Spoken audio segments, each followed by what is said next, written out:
Well, good morning, good afternoon, good evening, my dear friends, fans, and colleagues, no matter where you are and when you're listening. Welcome back to Voices of the Sacred Feminine.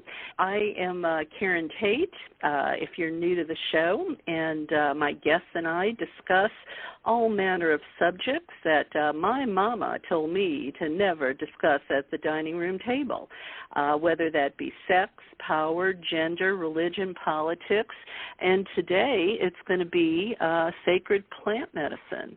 And the theme of the show is restoring the sacred feminine in plant medicine. And we have returning to the show a longtime guest who it's my pleasure to hear her voice again and have her back. We have Marguerite Rigoglioso with us, and she was on earlier in the year with some great topics about Mary Magdalene. You can find her in the archives. She's been a returning guest here for many years. But today, let me tell you a little bit about her and a little bit more about what we're going to chat about. Marguerite, she's a PhD, founding director of the Seven Sisters Mystery School, where she serves as teacher, mentor, and Oracle of the Dove Priestess with a special attunement to plant medicine, mentorship, and bridging dimensions. The foremost authority on the history of virgin birth, Rigoglioso is the author of the bold new award-winning book, The Mystery Tradition of Miraculous Conception, Mary and the Lineage of Virgin Births. She's taught graduate and undergraduate courses in the U.S. and U.K., and in 2012 founded the Seven Sisters Mystery School, though she's been teaching about the sacred feminine and mentoring clients on the evolutionary spiritual path. She's also the author of Virgin Mother Goddesses of Antiquity and the Cult of Divine Birth in Ancient Greece, all very, very provocative, interesting topics that suck you right in, and we've talked about those topics before here on the show. You can check the archives, and maybe we'll do a refresher, if Marguerite is up to it. But today, as I said, we're talking about plant medicine, and we're going to discuss why people are becoming more interested in it, what it does for people, now that plant medicines like cannabis are legal. Here in Oregon, psilocybin is even legal. We'll see if we can understand and find balance with right usage rather than misuse. We'll talk about that. Marguerite will share why she's gone from private to public regarding the use of cannabis, how various sacred plants around the world relate to each other, how plant medicines promote gnosis and inner knowing. And Marguerite believes that Santa Maria, Lady Cannabis, holds wisdom for the world's challenges, which will also be a topic of conversation. And finally, if we have time at some point during our chat, we'll delve into the divine feminine roots of sacred medicine plants such as cannabis and cacao, and how we can more deeply align with and restore her feminine aspects for the healing and balancing of our world today. So we've got a lot to get to, so let's jump right in without any more delays. So, Marguerite, let's start maybe at the top. Why do you think people are more interested in plant medicine these days than they have in, say, decades past? Well, first of all, thank you so much for having me again, Karen. It's always wonderful to be in conversation with you on your show.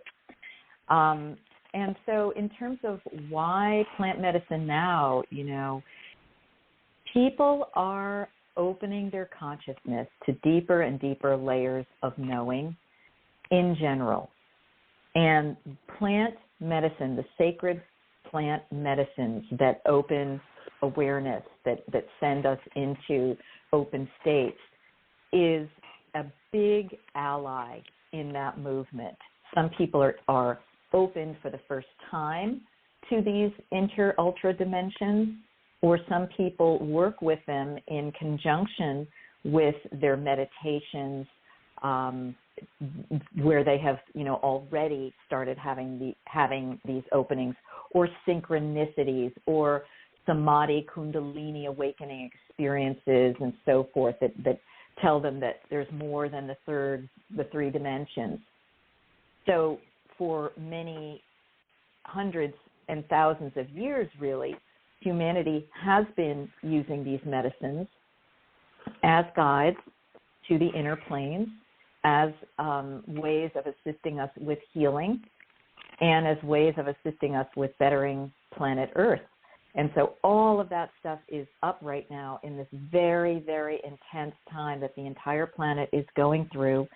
And so the plants are here, and people are saying, hey, these are allies. I'm going to see what this is all about, how it can help me in my own life, and how I can work with plant medicine to be a minister of healing and change in our world. Well, and I want to get into that, but for people who may be hearing this and maybe it's not legal in their state, or, they still think about what authority figures have said for so many years, that this was bad, were going to be gateway drugs to something else. Why do you think authority figures steered us away from this for so many decades? Two reasons. One is a good reason and one is a bad reason. And both of them lead to what essentially are bad reasons. The good reason is that these plants are strong. They can bring the uninitiated and the unprepared and the traumatized into very intense encounters with their own psychological material, with inner planes, all sorts of entities and so forth. And it can be overwhelming, if not damaging, to the person without proper guidance. So we do want to protect our young people and so forth from these kinds of things. They can also lead to addictions because there are addiction energies that can wend their way in when people overuse, misuse, and use for the wrong reasons, okay, like to anesthetize instead of awaken the consciousness. And so that would be a good reason why we want to, regulate or not have very accessible these medicines. But the bad reason is that ultimately these medicines are powerful awakeners, and that awakening does not serve the patriarchy. It does not serve a social structure and the people who benefit from that structure to have people who are questioning the structure, providing alternatives, not cooperating with the structure, et cetera, et cetera. So it's part of a big clampdown on people accessing higher dimensional help, higher dimensional consciousness, and so forth. And ultimately, even the good reason we want to protect people, we want to protect our young people, underneath that is a patriarchal society that has come off of its shamanic moorings to begin with, where all of these plants were originally known about, used in sacredness, in sacred ceremony, but all of that got cut off or suppressed or, colonized and violently disappeared and so forth, so that we have people floating around with these medicines without the underpinnings of the elders and the cultural traditions that could guide us in enough force, okay? So the bottom underpinning of the suppression of these medicines is really that it threatens patriarchy and all of what that means. And there are multidimensional layers of what that means as well, Karen.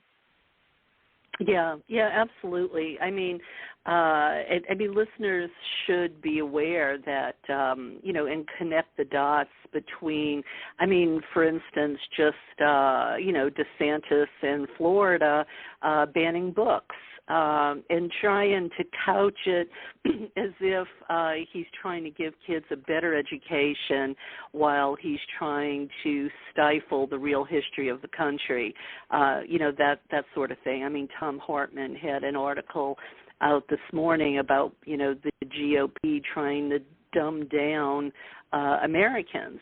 And I really do think there's a concerted effort to stifle any kind of awakening, stifle knowledge, stifle education, because it makes an electorate, or citizens that are going to question and be more thoughtful and maybe have some critical thinking and maybe think through the bullshit. That's right. That's right. And what we are able to see when we access these medicines is realms beyond what we could have wildly imagined that are actually showing us what is running the show of these structures, which go as much as the Democrats as the Republicans and everyone, because this is about the energies that run the structure of power on this planet in whatever format you're talking about: religious, political, medical, educational, and so forth. And that is what you start accessing when you start going into the world of open state psychic consciousness. Plants help you do. So that is a real super threat to the powers that be that are really not even seen, Karen, if you will. Yeah, I get that. So what about some examples? What is it and what does it do for people? Can you kind of give some, rather than talk in generalities or vagueness, maybe give some examples of, person A did this and the result was this? Right. Well, on the personal front, plant medicine can be very healing. It can be directed with your intention to create a healing ceremony in which you can heal trauma. You can heal yourself physically. There are many instances of people using medicines, going into their sacred ceremonies, and then experiencing either physical ailments disappearing or lessening, or they receive the guidance as to how to handle those physical ailments, and even more importantly, the psychological ailments that are plaguing most of us, okay? When you go into plant medicine, you are presented with your own psyche. What is in there? The good, the bad, the wounded, and the traumatized. So you can be working with plants to help show you what is the trauma, where did it come from, not only in this lifetime, but you will often see your karma, past lifetimes, and then what to do about it. There might be various ways that you are restoring your soul in this lifetime, and you've got to make some kind of amends, or you need to change your behavior, or you need to open your heart. You need to be more self-loving, right? You need to see and act in different ways, that type of thing. For me personally, when I started working with sacred plant medicine, and my first one was psilocybin mushrooms, I worked with that for a few months, and then it was really a little bit too intense for me. And then a number of years later, I happened into working with cannabis. That was a more manageable plant ally for me. But both of them, and especially the psilocybin mushrooms, showed me straight out a lot of my karma, how I had misused power in past lives, how that had led to what I had chosen to incarnate into in this lifetime, and so forth, right? It was a great humbling, and it helped me to, I believe and hope, become a more effective spiritual teacher and leader, because then I realized, oh my gosh, the evil has been within me. I have enacted the evil. It's not just all out there. And so it began the shadow integration process for me, which I teach to others, and it lets us be much more effective people and healers, rather than groups that are just all about love and light or all about perfection And then meanwhile, the shadow is running rampant, destroying that group, or, just creating all sorts of problems because the negative is projected out instead of owned by the leadership and by everyone present. That's where we're going, is in that integration. So for me, plants were a great shadow integration. Now I use it for physical healing. For a lot of women have uterine issues. Cannabis, you can go in and you can ask for the guidance in the healing streams that you need to release, various uterine issues or, what have you. Ayahuasca has put people quite directly in touch with numbers of things, their trauma and so forth. So that is the personal healing aspect. But then there is the awakening of consciousness aspect, which is phenomenal. You start seeing, oh my gosh, there is a whole amazing ecosystem of beings and intelligences in the other planes. Who are they? What are they about? Which ones are friendly? Which ones are not friendly? How do I work with them? How do I ally with them? How do I protect myself from the ones that are not so great and are plaguing our world? You can just have extreme experiences of unitive consciousness, of angelic understandings, of heart opening, right? All of these kinds of things are what can happen on the positive when you're working with these various types of plant medicines, and each one has their own level of intensity for you. You can go up the ladder from blue lotus to mama cacao to cannabis, then to the mushroom family, then all the way to the ayahuasca family, and then all the way to the synthesized drugs that I personally, it's not for me, but the MDMA of the world that rockets people in 10 seconds into dimensions that are, can be quite intense and often too much for people. But so we are training ourselves in how to work in the inner dimensions. Some people do it through lucid dreaming, but we are training ourselves to be conscious when in the body and when not in the body. So this helps us in our evolution. It helps us when we cross over out of our bodies and get into our bardo state, into our next incarnation and so forth. I mean, this is the panoply of what's available through the wise use of plant medicine. And there are initiations all along the way. And sometimes they are not comfortable in the plant medicine space. You can have death rebirth experiences, ego dissolvings, right? All sorts of things. You can feel like you're under attack, right? So this is why we and I train people through my Sacred Feminine Plant Medicine Academy, for example, in how to have and set up safe spaces so you can graduate into more and more intense things and feel equipped to make the initiation and not overwhelmed and re-traumatized. Okay, so I want to ask you about that, but I want to ask you a kind of a bigger picture question. So when we say we make the general statement that the plant medicines can kind of help humanity evolve, can you maybe be a little bit more specific about what you're talking about? Because that seems, I don't know, maybe that's too much to wrap your head around. No. I certainly can address how it's helping humanity to evolve.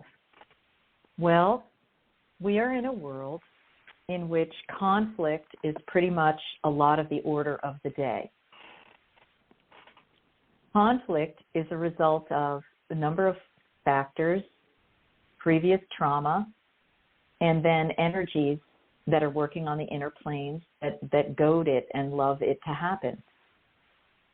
So one of the ways that plant medicine can help us evolve our world is we are able to see what is going on. Oh, these beings are operating and they're fomenting conflict, and how am I participating in this conflict? Oh, because I have these traumas and these leaks and these tendencies, my space can get played and I can get into my conflict scene with people So I can now do something differently. I can act from a place of greater awareness, all right? The awakening of the consciousness also helps people understand that there are multiple ways of healing, some of which are completely outside Western allopathic medicine. And that puts the power in people's own hands. How can I be my own healer? How can I work with the healing forces that are available to me? And as we heal collectively, emotionally, physically, and psychically, and we get into right balance with ourselves and with our planet, we are healing our world. Is that specific enough for you? Yeah, I think so. I think that's a start for sure. Basically it helps us become more self-aware.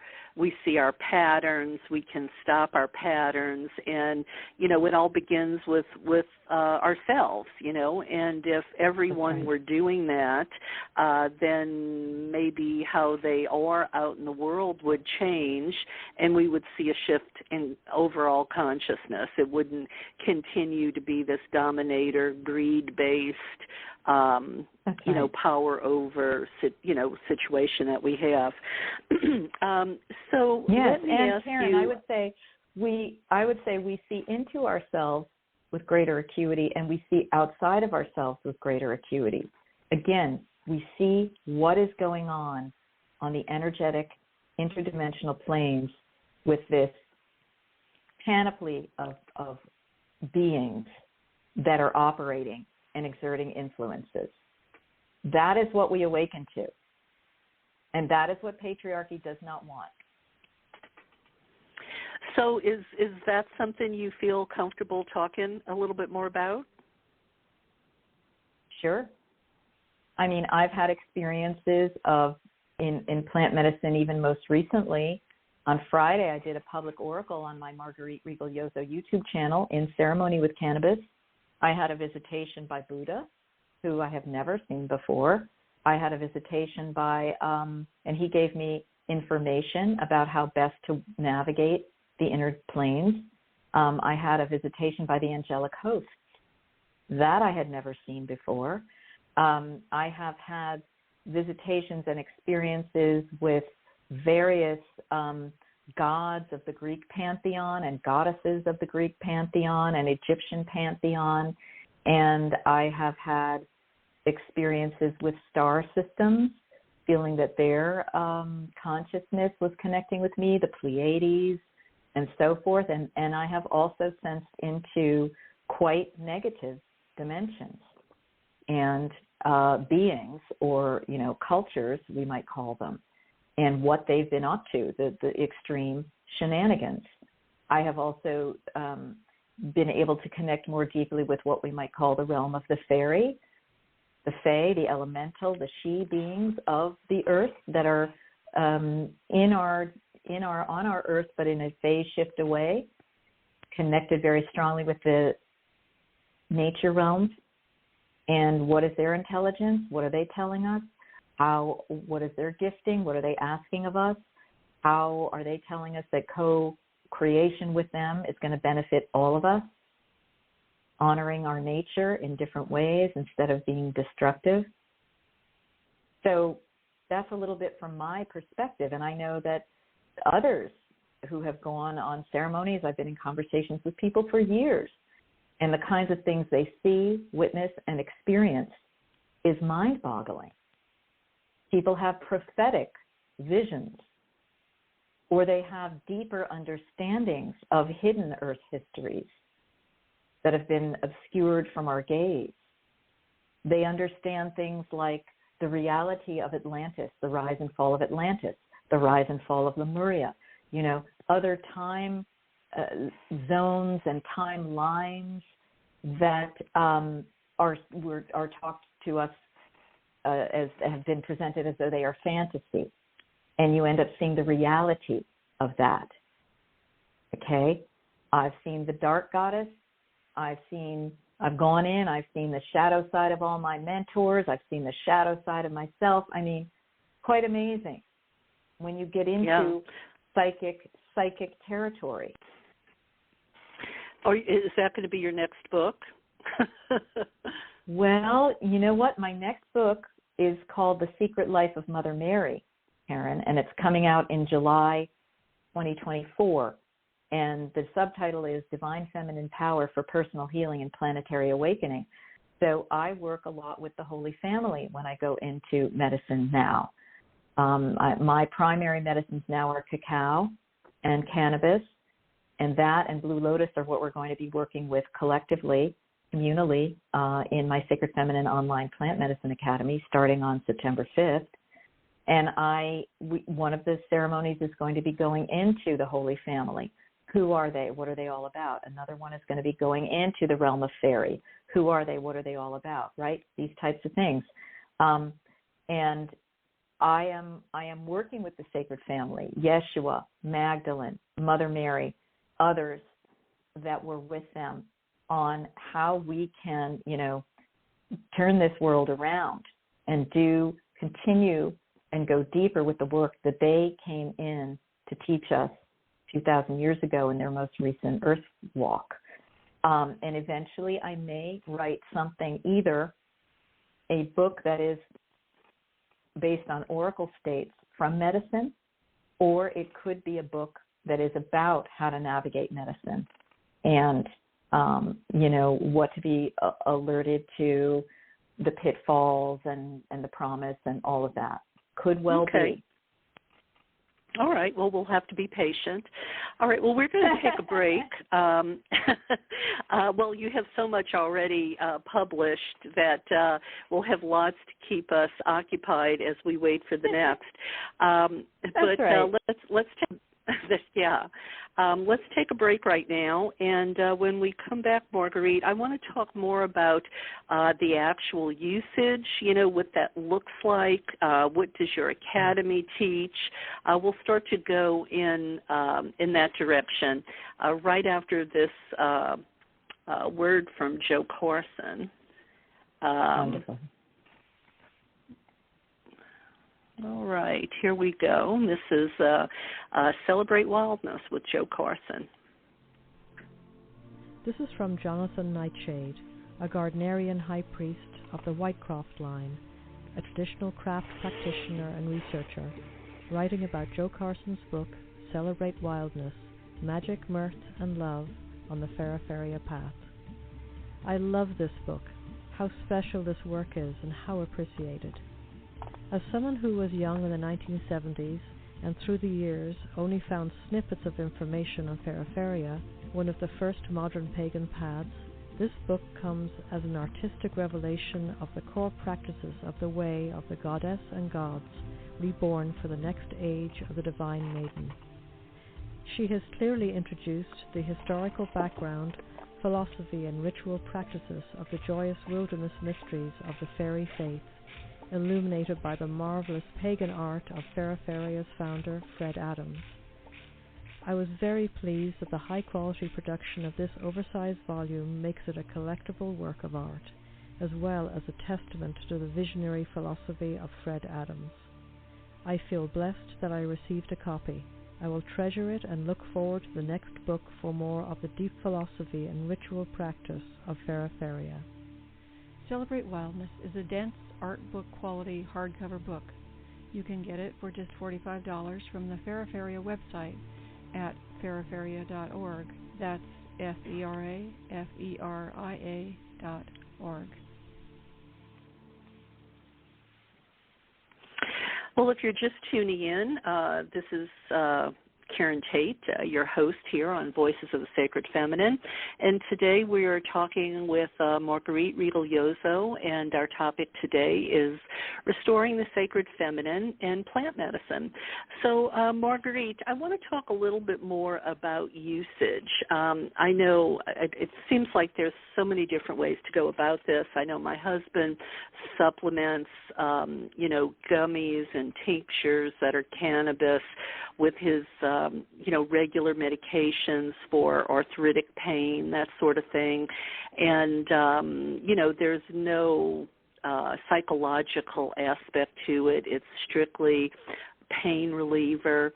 And then you have other people, for instance, a woman was telling me she's here in Oregon now, psilocybin is legal, and she went to school for, I think, 6 months to be able to be a psilocybin counselor.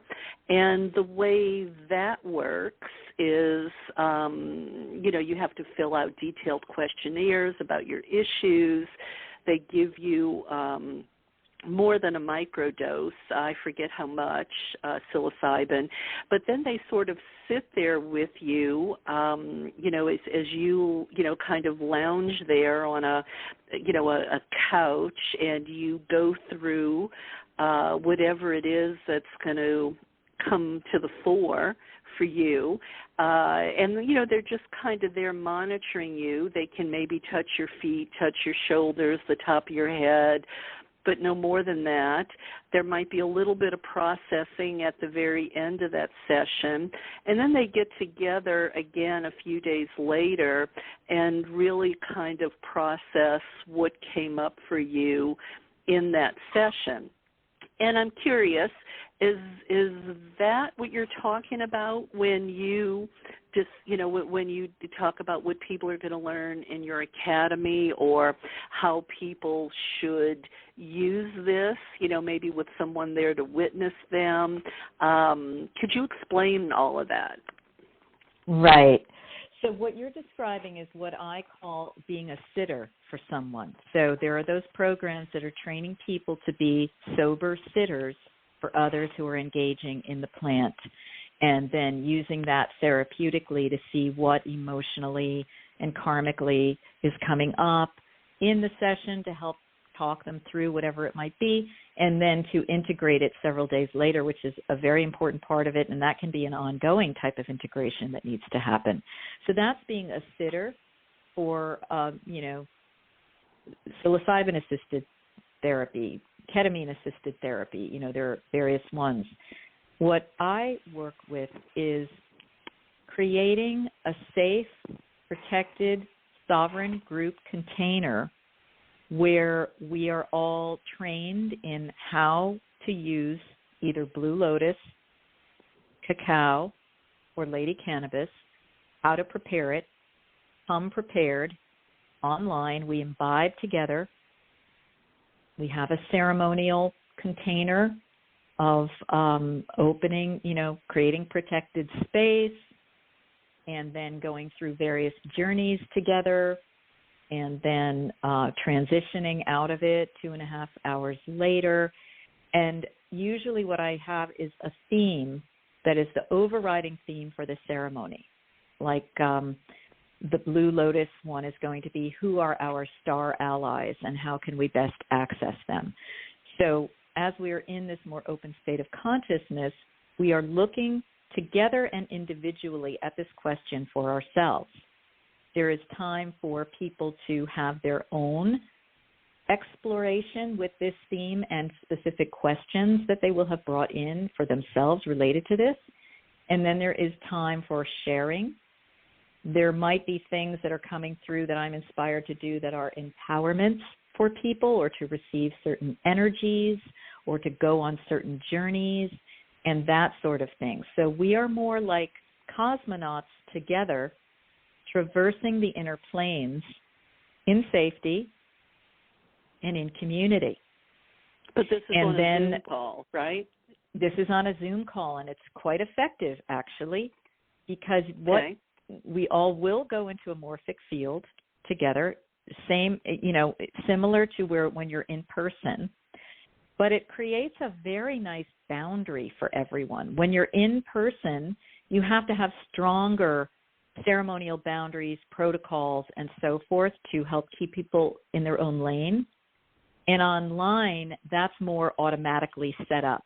People are in their own space. If they have any emotional reactions or need to call a friend to process something, they can mute and go and do that. Whatever the case may be, they can be listening to their own brand of music and that sort of thing. And then we come together and then we feel the collective morphic field again, right? So it's quite effective. And we did that with Blue Lotus in the summer, Blue Lotus, cacao, and cannabis. And by the time we got to the cannabis ceremony together, it was everyone is trained in how to create their own space, and then we do it collectively. We went into such an extraordinary fifth-dimensional space where people were telepathic with each other. They were sharing. It was like being more part of a spider's web where you can touch one part and the rest of it resonates. And that's how we were together. It was like we came into our spider's web together. And it was extraordinary because everybody was getting such elevated, advanced information. What I call divine Sophia, wisdom, the gnosis that you talked about earlier on, gnosis, as we can pronounce it sometimes in English. The knowing, the deep knowing, it puts you in touch with that Sophia knowing, right? And then from there, we're getting this information for our lives, for our world. So we had some individual experiences that we went into, and then we had some collective intentional prayers that we did together, sending out energies to various things or places or people in the world, that kind of thing. So each ceremony is quite individual. And then in this particular fall cohort,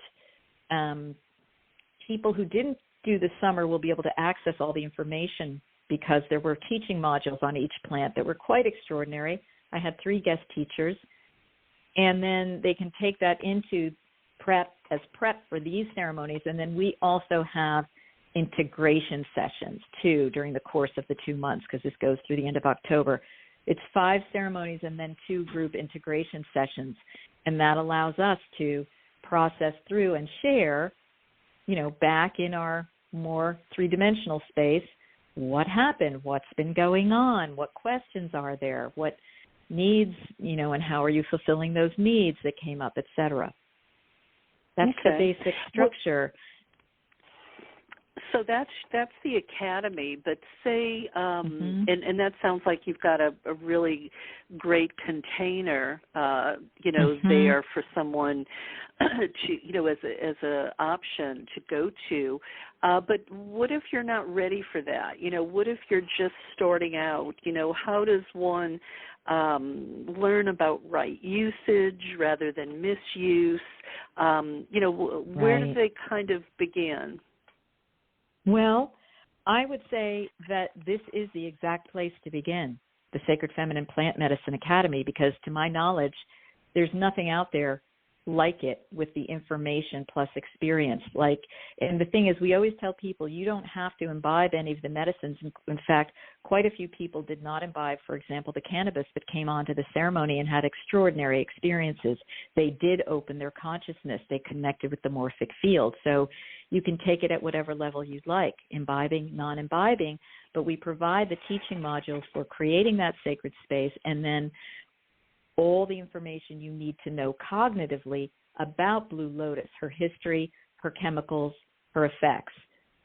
Mama Cacao, Lady Cannabis the same. Extraordinary information that these 3 teachers compiled that in and of itself is mind-opening, just hearing it, hearing this history restored to us. And then we also give the information about how to acquire and prepare your medicine to come ready to imbibe during the ceremony. Okay, we give all of that instruction.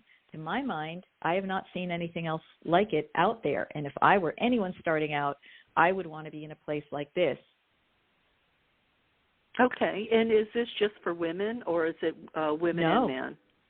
Women and men. All gender identities are welcome. Okay. Okay, and I want to, kind of track back to the sacred feminine, restoring the sacred feminine in plant medicine. What does that mean? Well, it means, first of all, understanding that many of these plants, particularly Blue Lotus, cacao, and cannabis, are understood as feminine spirits, female plant devas, if you will. That fact has gone missing largely and ignored and even disrespected to our great detriment, because it is important to understand that as feminine spirits, they bring in a certain energy and a certain opportunity to people that needs to be acknowledged, honored, and worked with. And so that's what we're all about. And we had a number of journeys in the summer, which are still accessible to anyone who joins for the fall, where we looked at the plant spirit herself. And most of them, especially cannabis, was like, I have been misused, misunderstood. Here are the levels of healing that need to happen, even just around my image, around how they have been hybriding me, how they have been used excessively, and in inappropriate ways. And we were just getting a lot of downpours of that information about the great healing toward and with Lady Cannabis that needs to happen, right? Because it's part of the dismissal of the goddess herself when we are not understanding that these plants, many of them have feminine natures. Ayahuasca is called the lady. It's a vine and a leaf put together, and it is understood to be feminine. Cannabis, long time understood to be feminine, and that is revealed in her nickname Santa Maria or Marijuana, right? Mary, John, whatever, okay? Talking about the Holy Family there, because you access those vibrations with the plant, or you can, and the more you tune into those vibrations of the plant, the more you gain the benefits of her sacred feminine healing and awakening power, you see? So this is all a part of the reawakening of our consciousness to the feminine aspect of the divine, and then how we cavort with that. Well, that just sort of makes me think about the opposite. Or there's some plant medicines out there that are sacred masculine? Well, my intuition is that the mushroom family is more like that. But I'm thinking in particular psilocybin, especially because of how it looks, smells, and tastes. It's very phallic. It's very semen-oriented. So to my mind, I feel that more as a masculine spirit, but there may be people who go in and feel it as a feminine spirit. And I am not as familiar with like Huachuma or the San Pedro cactus or the buttons, the peyote buttons. I'm not as familiar with those. But I do know, again, ayahuasca is considered the lady. So, okay. This is, again, just opening our whole consciousness to the sacred feminine nature of the plant world, essentially. All right. And for somebody that wanted to know more about the academy and maybe working with you or the plant medicines, what's the best way for them to find you? You can go to sevensistersmysteryschool.com, and I believe we have something on our homepage on our drop-down about recent courses and our most popular courses, or you can go directly to the site, which is sevensistersmysteryschool.com/plant-medicine-fall-2023. Plant-medicine-fall-2023, and it's all there, explained what we're doing, what it gives people, why this is so exciting right now, why working in a group can be different from working individually and what you get out of it, that type of thing. Very exciting. All right. Well, and I feel like maybe there's something more you wanted to say that I didn't think to ask you. So I want to kind of give you that opportunity for the last word here. Well, this is, as I started out saying, all about awakening and healing, both individually and collectively. And the plant medicine is a really good ally in this work, because it brings us so strongly into the higher dimensions that many of us are seeking. Karen, there's a lot of discussion about moving into fifth dimensional consciousness. Well, use any of these plants and you will immediately go into that and maybe higher dimensions, right? So this is about connecting in with the exhilarating nature of the universe, of the divine, and aspects of this that have been suppressed and denied us for so many years, accessing our knowledge, our healing capacities, and our sovereignty in the universe so that we learn how to deal with these forces that are up against us in our families of origin, with all of this intergenerational trauma, in our conflict and all that, how we can become strong and powerful, and how we can move to the next level of our own spiritual evolution, how we can become those, what I call Christ Sophia beings, right? One way of looking at it. The elevated anthropos, that is what Mary Magdalene and Jesus and all of those who were walking the earth 2,000 years ago were talking about, the exalted anthropos, the exalted human being. What is that? That is the original divine angelic human being before all of these things happened to humanity to dumb us down.